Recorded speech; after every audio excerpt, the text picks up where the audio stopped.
StarTimes Easter upgrade promo wá ti dé o. Láti jẹ̀gbádùn èyí, ẹ ó san owó oṣù méjì lórí ìpele tí ẹ wà, tí yóò sì gbé yín wọ ìpele tí ó ga jù yẹn lọ, tí ẹ ó ti jẹ̀gbádùn àwọn ìkànnì wa tó peléke fún déédéé oṣù méjì.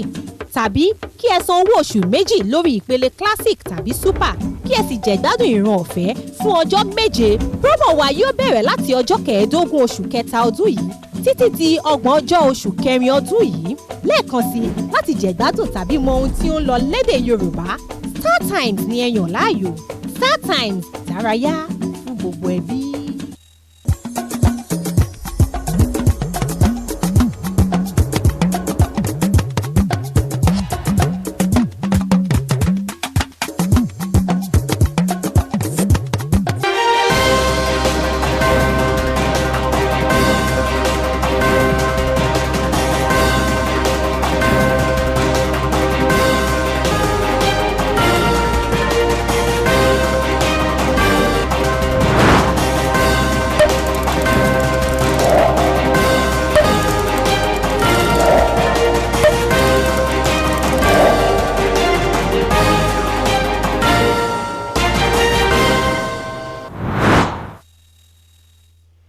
President Buhari regrets petrol and electricity shortages as federal government gas supply to power plants.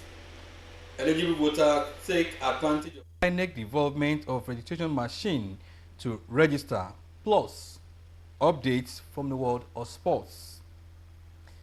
Good evening to you out there, and thank you for joining us on Channel 12 News at 7. I am Yemi Dalimo.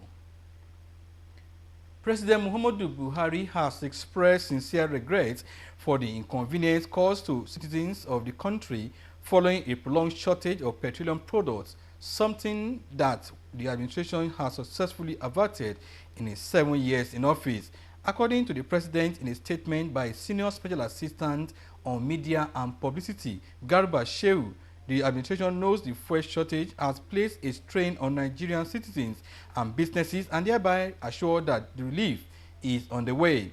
President Buhari, who sincerely apologized to all sections of the society for the lapse, says an action plan agreed earlier this month is being implemented to address the scarcity, as working together with the major oil marketers and the Independent Petroleum Marketers Association of Nigeria, IPMAN, is now bringing fruitful results. The statement adds that sufficient fuel supply has returned to a handful of states, with the queues at stations falling in the coming days. We expect this to be the case across the rest of the country.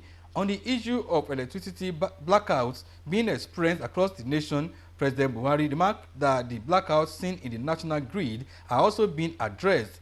A dip in hydroelectric generation due to seasonal pressure has coincided with technical and supply problems at thermal stations. On this, the government is also working tirelessly to resolve the issue at the later to guarantee sufficient power flows into the national grid. In the meantime, there seems to be an insight over epileptic power supply in the country, as federal government says gas supply has been restored to generating plants. Chairman of the Nigerian Electricity Regulatory Commission, Sanusi Garba, says the recent cases of grid collapse which disrupted electricity supply have also been investigated to forestall future occurrence. President Muhammadu Buhari has in the meantime intervened in the uncertainties currently rocking the All Progressive Congress, APC. In a letter personally signed by him and addressed to Governor Atiku Bagudu of Kebbi State, who is also the chairman of the Progressive Governors Forum, President Buhari said the multiplicity of cases currently rocking the party has the prospect of invalidating the activities and actions of the party by the Independent National Electoral Commission, INEC. The letter, which was also copied to the chairman of the Caretaker Extraordinary Convention Committee, the acting chairman of the CECC, Governor Sonny Bello, the Director General of the DSS, as well as the Inspector General of Police, the president said that since the party could not change the leadership of the CECC without infringing on the time limit set by INEC, and the fact that the current uncertainties and controversies pose a real threat to the party, he has therefore directed as follows, I quote, The issue of the leadership of the Caretaker Extraordinary Convention Committee (CECC) should immediately return to status quo. All members of the Governors Forum and their followers should desist from any behavior or utterance that will likely lead to disunity in the ranks of the party and ultimately jeopardize the transition to the convention. The Malabuni-led Caretaker Extraordinary Convention Committee should accordingly be allowed to proceed with all necessary preparations to hold the convention as planned unfailingly on 26 March 2026. End of quotes. Minister of Justice and Attorney General of the Federation, Abubakar Malami, says Nigeria is advancing the fight against corruption both locally and internationally. Abubakar Malami, in one of the 2 items presented to the Federal Executive Council for consideration, says Nigeria sponsored an international resolution relating to asset recovery, among others, which now place the country on high level in the fight against corruption. State House correspondent Jide Onifade reports. The intention of that resolution, as the minister says, is to see how best Nigeria can bring about international understanding relating to the recovery of assets by way of simplifying the process, create an international community understanding relating to the process of recovery of assets. Arriving from the conclusion of the meeting, Nigeria has succeeded in developing a resolution relating to enhancing access to and use of beneficial ownership information to facilitate identification, recovery, and return of assets.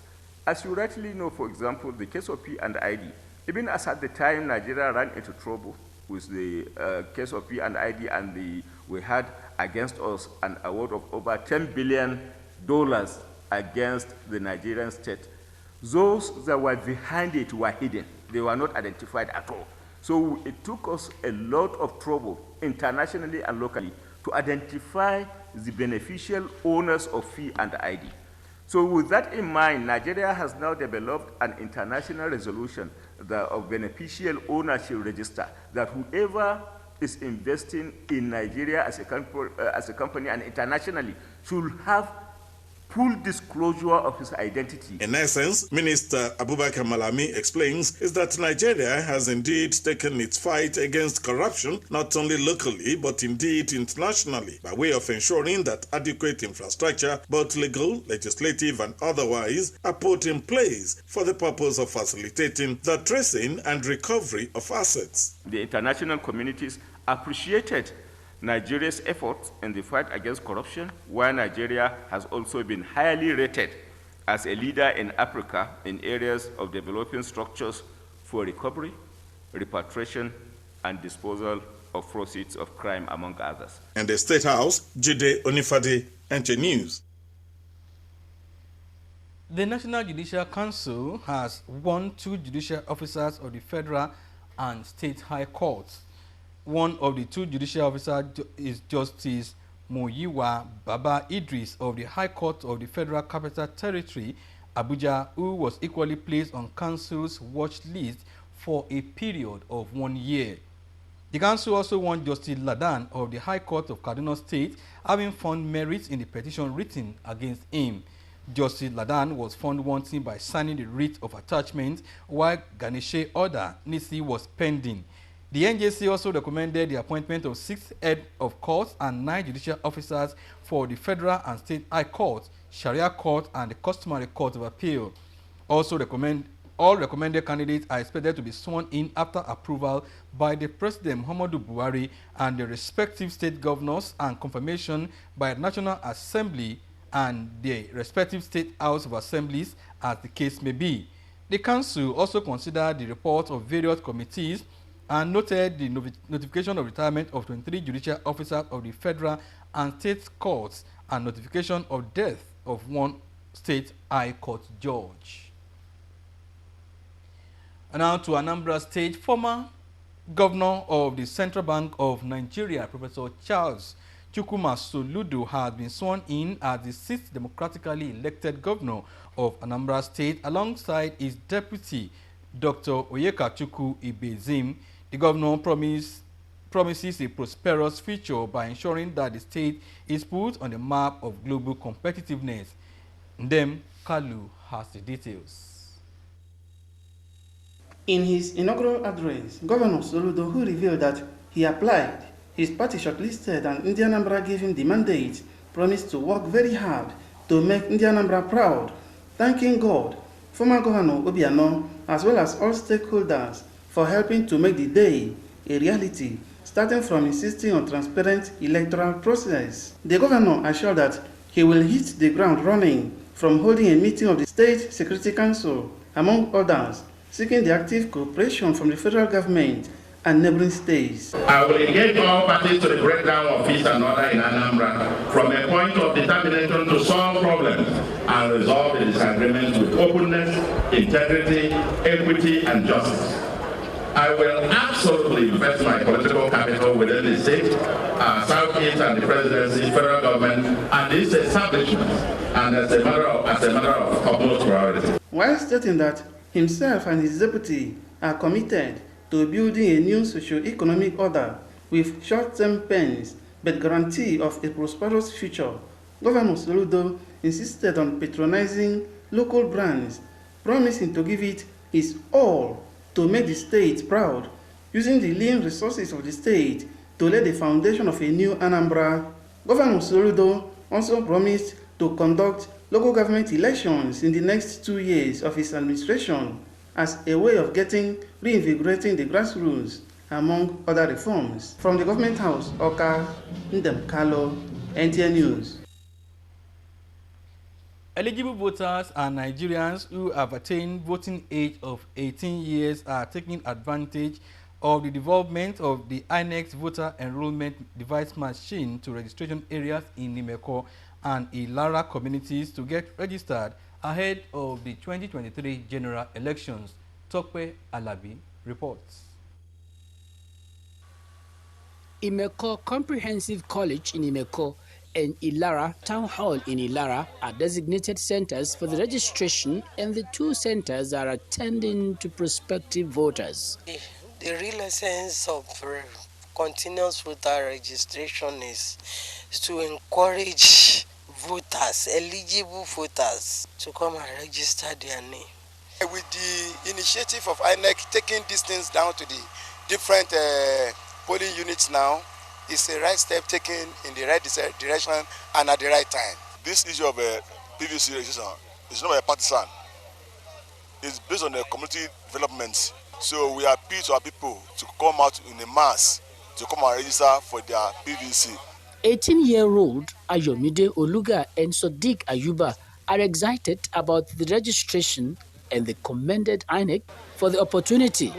Yes, I'm excited because I'm going to start making decisions on my own and vote for the president, the governors of my choice. I'm registering for the first time and I feel so excited. I will be able to vote for my favorite representative. The election is going to take place by next year, so it's compulsory for everybody to take it. They are doing a very good job. This registration at world level is expected to continue till June, when the fourth quarter of the continuous voter registration will end. Expectations are that many eligible voters that are yet to be captured will be registered. In Ilara, Tokwe Alabi, NTA. To education stories, President Muhammadu Buhari says his government is committed to investing in human capital development for economic development in Nigeria.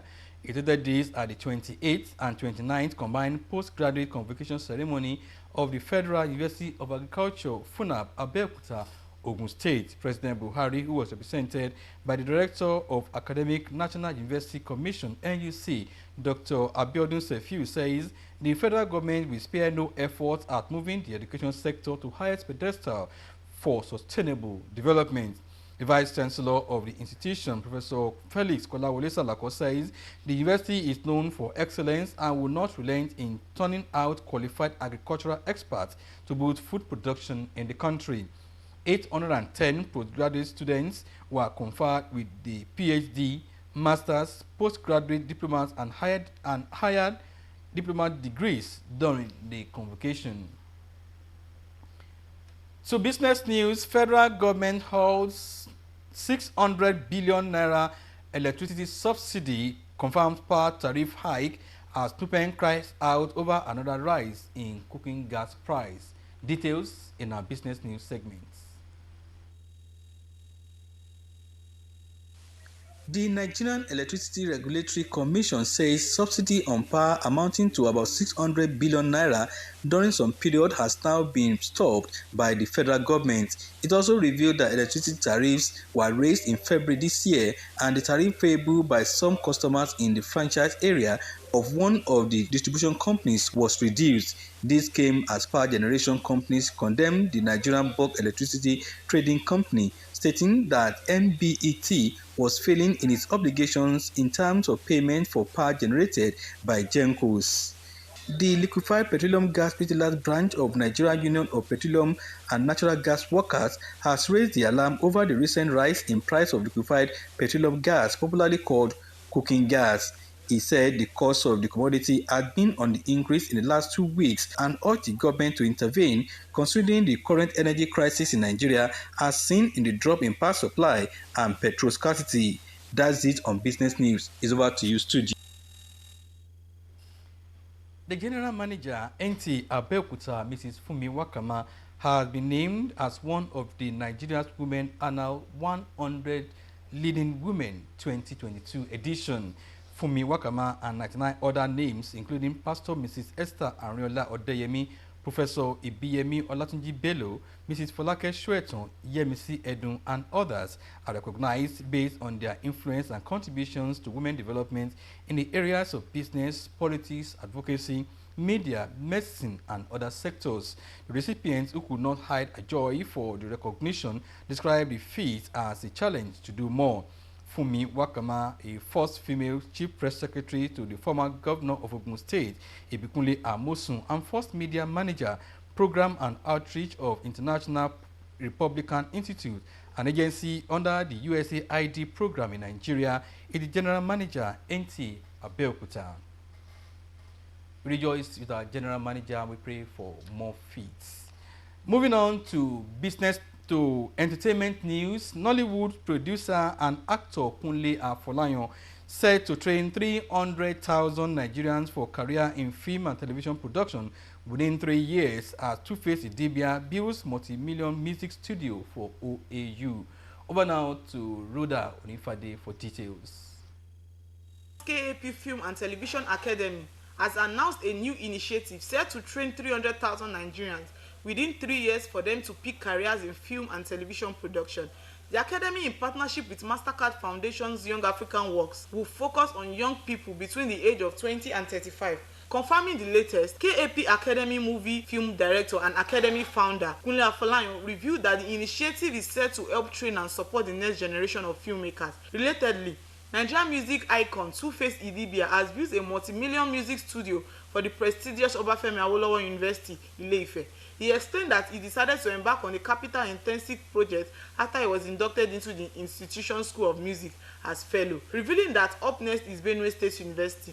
And lastly, Nigerian music star David Adeleke, popularly known as Davido, has promised to give 20 lucky Nigerians with the sum of 20 million. The billionaire heir made this known while reacting to the high cost of living in the country. With entertainment news, Rhoda Onifade.